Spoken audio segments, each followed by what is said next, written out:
నిజాం నిరంకుశ ప్రజా వ్యతిరేక విధానాలు, స్వాతంత్ర్య ఉద్యమ పోరాటంతో పాటు తెలంగాణ కోసం పోరాటం చేసిన గొప్ప పోరాట యోధులు కొండా లక్ష్మణ్ బాపూజీ మనందరికీ స్ఫూర్తిదాయకమని ఈఆర్ ఫౌండేషన్ చైర్మన్, ప్రముఖ చార్టెడ్ అకౌంటెంట్ ఈరవత్రి రాజశేఖర్ ఉన్నారు. ఆదివారం కొండా లక్ష్మణ్ బాపూజీ వర్ధంతిని పురస్కరించుకుని ఆర్మూర్ పట్టణంలో గల ఆయన విగ్రహానికి ఈఆర్ ఫౌండేషన్ చైర్మన్, ప్రముఖ చార్టెడ్ అకౌంటెంట్ ఈరవత్రి రాజశేఖర్ పూల మాలలు వేసి నివాళులు అర్పించారు. ఆయన మాట్లాడుతూ తెలంగాణ కోసం మంత్రి పదవిని కూడా తృణప్రాయంగా వదిలేసిన నిబద్ధత కలిగిన గొప్ప రాజకీయవేత్త అని కొనియాడారు. తొలి, మలితరం తెలంగాణ ఉద్యమాల్లో ఆయన ముందుండి నడిపించారన్నారు. ఆయన చేసిన పోరాటాలు, త్యాగాలు ఎప్పటికీ మర్చిపోలేనివి అని అన్నారు. ఈ కార్యక్రమంలో ఈఆర్ ఫౌండేషన్ ప్రతినిధులు పాల్గొన్నారు. ఎందుకంటే ప్రతి వ్యక్తికి తెలుసు, అందరం కూడా అణగారిన వర్గాల నుంచి వచ్చినప్పుడు పిల్లలందరం మన బాధలు, మన కష్టాలన్నీ మన లోపలనే ఉంచుకొని మన ప్రాంతం, మన సమాజం, మన కుటుంబం, మన వ్యక్తులకు హెల్ప్ చేసే తక్కువ ఉన్నటువంటి బీసీలందరికీ కూడా ఆదేశనీయుడు శ్రీ కొండా లక్ష్మణ్ బాపూజీ గారు. ఆయన మన తెలంగాణ, ఉత్తర తెలంగాణకు సంబంధించిన వ్యక్తి, ఆదిలాబాద్ జిల్లాకు సంబంధించినటువంటి వ్యక్తి అయినటువంటి ఆయన న్యాయవాద వృత్తిలో అత్యంత ఉన్నతమైన స్థితికి ఏర్పడు ఆయన యొక్క సేవలు తొలి దశ, మలి దశ, తుది దశ ఉద్యమంలో చాలా ఘనంగా ఆయన ఎంతో ఉధృతమైనటువంటి ఆ తెలంగాణ ఉధృతం అవసరం, తెలంగాణ రాష్ట్ర అవతరణకు సంబంధించినటువంటి కృషి చేసినటువంటి గొప్ప వ్యక్తులు ఆయన ఒకరు. ఎందుకంటే నాట్ ఓన్లీ ఒక పద్మశాలి కాకుండా బీసీల యొక్క ఆత్మగౌరవానికి ప్రతీక ఆయన. ఎందుకంటే ఆయనకు వచ్చినటువంటి పదవులు కానీ, ఆయనకు వచ్చినటువంటి ఉన్నతమైన స్థానాలన్నింటినీ కూడా తృణప్రాయంగా పరిత్యజించి జలభవన్ ఏదైతుందో,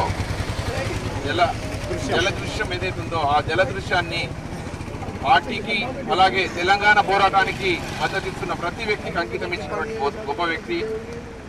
అప్పుడు సాయుధ పోరాటం నిజాం నిరంకుశ ప్రభుత్వానికి వ్యతిరేకంగా చేస్తూ, అలాగే ఆంధ్ర పెత్తందారులు ప్లస్ ఇక్కడ ఉన్నటువంటి పెత్తందారుల యొక్క ఆకృత్యాలకు ఆయన ఎంతో కష్టపడుతూ, అలాగే పద్మశాలిల ఔన్నత్యానికి గొప్ప ప్రతీక అయినటువంటి మన యొక్క ఔన్నత్యాన్ని కాపాడాలని, అలాగే నాట్ ఓన్లీ పద్మశాలి బీసీలకు సంబంధించినటువంటి ప్రతి అంశం పైన ఆయన ఎంతో గొప్పగా పోరాడి మనందరికీ స్ఫూర్తిదాయకమైనటువంటి వ్యక్తి కొండా లక్ష్మణ్ బాపూజీ గారు.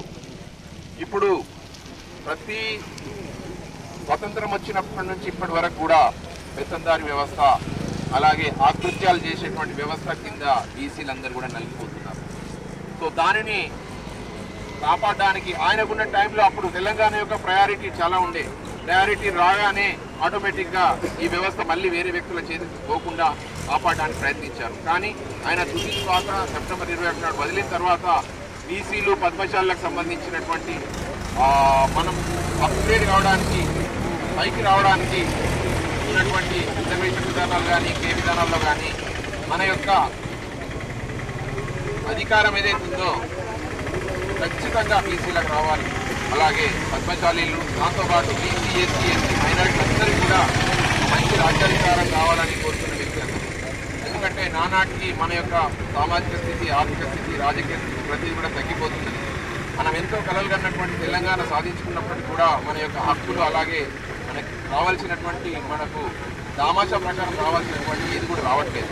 ఈ మధ్యనే బీసీ వాదం ఎక్కువ వస్తుంది. 42% మనందరికీ కూడా రిజర్వేషన్ రావాలా, దాంట్లో కూడా రాజ్యాధికారంలో 42% ఉండాలనేటువంటి కాన్సెప్ట్ ముందుకొస్తున్న తరుణంలో ఈ యొక్క ఎంతో విప్లవాత్మకమైనటువంటి వ్యక్తికి మనం ఈరోజు నివాళులు అర్పించడంతో పాటు మనందరి దాంట్లో కూడా, ఇక్కడ ఉన్నటువంటి ప్రతి ఒక్కరి దాంట్లో కూడా ఒక స్ఫూర్తి రగలాలి.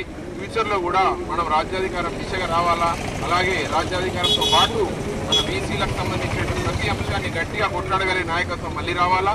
ఫ్యూచర్లో తెలంగాణ ఉద్యమం ఏదైతే జరిగిందో అది బీసీలకు సంబంధించిన ఉద్యమం కూడా ఉధృత రూపం వచ్చి మనకు సంబంధించినటువంటి న్యాయమైన హక్కుల్ని, మనకు న్యాయమైన డిమాండ్లను కూడా తీర్చుకునే విధంగా ప్రభుత్వాలు, అలాగే పాలకుల యొక్క మైండ్ సెట్ మార్చడానికి మనం ఖచ్చితంగా పోరాటం చేయాల్సిన అవసరం ఉంది. ఆయన చూపించిన మార్గదర్శకంలో ఆయన మన పద్మశాలకు ప్రతి ఒక్కరు కూడా, అలాగే బీసీలు కూడా ప్రతి ఒక్కరు కూడా ఎంతో ఔన్నత్యానికి వాళ్ళ యొక్క సెల్ఫ్ డెవలప్మెంట్ చూస్తారు. అండ్ అట్లాగే ఏమి పెద్దగా ఆశించకుండా మనం కేవలం ఓటు బ్యాంక్ మాత్రమే మిగిలిపోయినాం. ఫ్యూచర్లో ఈ ఓటు బ్యాంక్ అనేది ఖచ్చితంగా ఖచ్చితంగా రాజ్యాధికారంలో ఉండాలా. మిగతా ఉన్నటువంటి మెజారిటీ మైనారిటీ అనే డిఫరెన్సెస్ లేకుండా ఎవరైతే నీతివంతమైన, అర్థవంతమైన, జ్ఞానవంతమైన, అలాగే మంచి రాజకీయాలు రావాలా, ఫ్యూచర్లో మంచి నాయకత్వం బీసీల నుంచి కూడా రావాలా ఆయన స్ఫూర్తికి నివాళులు అర్పిస్తూ ఈరోజు ఇక్కడికి వచ్చినటువంటి మా అన్నలందరూ సార్ మోహన్ దాస్ సార్, సీనన్న, అలాగే తిరుపతి అన్న, మొడ్డు గంగాధర్ అన్న, నర్సన్న, శేఖర్ గారు, అండ్ మా రాంప్రసాద్ అన్న, సురేష్ అన్న, రాజేశ్వర్ గారు, గంగామూర్తి చక్రన్న, అండ్ మా సత్యం అన్న, ప్రభాకర్ అన్న, అలాగే మా గణేష్ అన్న, మా తమ్ముడు